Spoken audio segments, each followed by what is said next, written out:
Hello everyone, today I'm to be reacting to another Lemmino videos. This time it is about top 10 picks. I need to do more of this top 10 picks. This topic is about dinosaurs. Also, I have made some Lemmino videos in the past, so you can check it out. I'll link it above in the playlist. Let me know. I've been wanting to react to this video for a long time now. Alright, let's watch this. Okay, here we go, number 1. Around 66 million years ago, the Earth was a very different place. The oceans True. were filled with gigantic marine reptiles such as the megalodons and liopleurodon. I've heard the rumor that Megalodon still exists now. I don't know, it might be hoax. The land, on the other hand, was ruled by the dinosaurs, creatures like the Yeah. famous Tyrannosaurus rex and Triceratops. Then something happened, something that would cause 75% of the life on this planet to go extinct. It is Asteroid. known as the KT or KPG extinction, and what's so remarkable KPG. with this particular mass extinction is how quickly it occurred. It was not a gradual process, but instead seemed to have been triggered by a single event. An asteroid impact. Of course. The asteroid created a crater over 180 kilometers wide and 20 kilometers deep, That's really big. I'm surprised by the depth, 20 kilometer. located here at the edge of the Gulf of Mexico. And while this asteroid meant the end for much of the life here on Earth, it could possibly have meant the beginning for new life elsewhere in the universe. Simulations of the impact shows that vast quantities of large chunks of Earth was launched into space at incredible speeds. What? Many of these pieces had the capacity to shelter tiny living organisms for millions of years in the cold darkness Another dinosaur living at spawn. of space. Simulations also show that I don't know if I can believe that, some but of them had whatever. the potential to collide with other bodies like Mars and even as far out as the moon of Jupiter, Europa. So even though the chances of that actually happening is ridiculously small and Yes. just next to impossible, it's not truly impossible that space dinosaurs actually exist. I don't know about that While one. it's often said that dinosaurs went extinct around 66 million years ago, it's not really true. What really happened is that all non-avian dinosaurs went extinct, meaning that taxonomically modern Non-avian meaning flightless dinosaur, right? day birds like a chicken, for example, are dinosaurs just as much as the T-Rex was. In fact, the relation between birds and dinosaurs are much stronger than we once thought. If you examine the embryo of a chicken and how its bones and body develop, you'll find a very close resemblance to many long extinct dinosaurs. Chickens and many other birds still have characteristics like a long tail, hands, claws, and even teeth. It's just that it's hidden within their genetic coding and never actually develop. However, scientists are working on sort of reactivating these genes, which could mean that in the not so distant future we'll see something like a Chickensaurus. Okay. I doubt that. Many dinosaurs and bird fossils have been found in what's become known as the death pose. The pose consists of their neck being dramatically bent backwards, their tail extended and mouth wide open. Okay. Why and how this occurs has been the subject for debate for many decades now. I think when animals were dead, they stretched out their muscles, right? For the longest time, experts believed that the animals simply could bend this way in real life. But that Really? seems unlikely, and it's more I don't think so. reasonably caused by something after death. The most likely theory is that the ligaments in their bodies shrink once they start to decompose, and thus the Shrink. death pose is formed. Alright.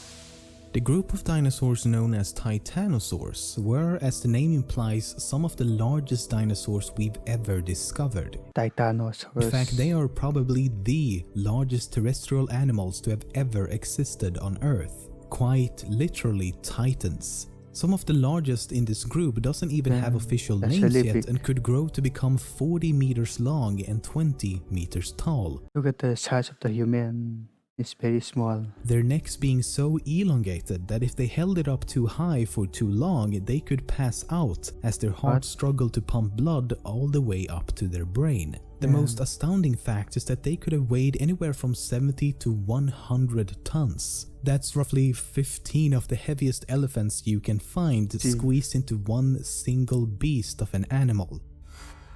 Alright. Micropachycephalosaurus is the long What? Right, let me try to pronounce this. Micropachycephalosaurus. generic name for any dinosaur so far. It means small, thick-headed lizard, and the fact that it has the longest name is a bit ironic given that it's one of the smallest and shortest dinosaurs found at only 1 meter long. They always try to confuse us. Giant herbivorous dinosaurs known as sauropods would roam the earth during the Mesozoic era and spend their entire life eating plants and various kinds of foliage. Their bodies were so ginormous that they didn't even have time to orally process their food like we humans do. Instead, their head and jaws functioned as simple harvesting tools to get plants into their bodies as quickly as possible. The stomach then took on the responsibility for processing and digesting these whole pieces of food. But doing it this way created a lot of methane, or in other words, dinosaur farts. I think our stomachs have methane too. Sauropods alone, not including any other dinosaurs, are estimated to have released around 520 million tons of methane into the atmosphere every year. That's almost as much gas that we humans are able to naturally and artificially produce today, all from just one single group of reptilian rectums. Dinosaurs essentially terraformed a planet with their ass. It's long been known that most dinosaurs didn't look like this, with sort of leathery skin similar to a lizard. I heard that they might have feathers too.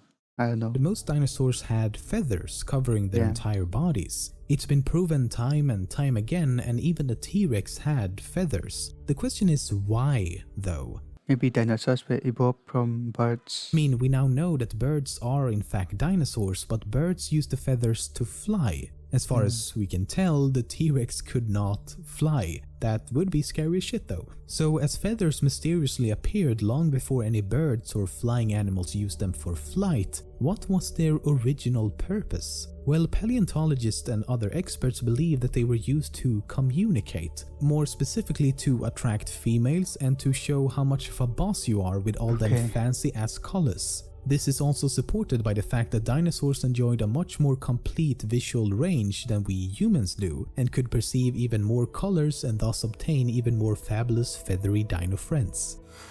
Alright. The Stegosaurus is known for its weird looking plates on its back, and experts agree it is weird as we can't seem to figure out what purpose they served. One fascinating theory is that the Stegosaurus could control its body temperature by regulating blood flow through them. The idea is that if it was really hot or cold outside, blood would start gushing in and out of the plates to keep an even temperature. It's That's really interesting. called thermoregulation, and we humans have it, right? humans do this as well, but instead of plates on our back, we, for example, sweat. Plates would be pretty cool though. Quetzalcoatlus. Okay, only the 38th time I'm trying to pronounce that name. Seriously, who uses a Q and a Z in the same fucking word? I'm looking at you, Quartz. Quetzalcoatlus was a flying reptile that existed during the Cretaceous period of the Mesozoic era. This would be terrifying today.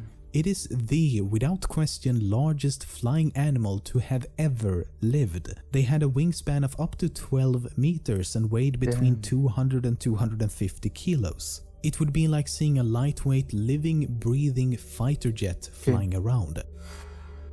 If humans were around at that time, they would just pick up and eat it and fly away.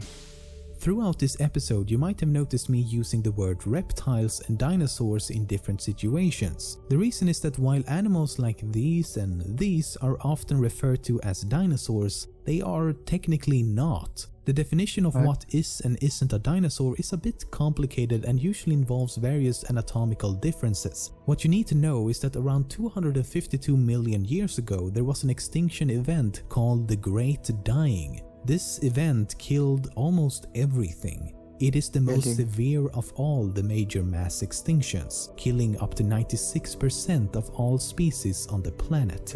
This event marked the We are very lucky to be alive then. beginning of the Mesozoic era. It would last until the next extinction event that occurred around 66 million years ago when an asteroid wiped out the dinosaurs. This marked the end of the Mesozoic era. Almost every egg-laying, land-dwelling when an asteroid wiped out the dinosaurs. This marked the end of the Mesozoic era. Almost every egg-laying, land-dwelling, reptilian creature that existed during this period is a dinosaur with a few exceptions. This means that sea creatures and flying animals from the Mesozoic era are not dinosaurs but instead regarded as marine and flying reptiles.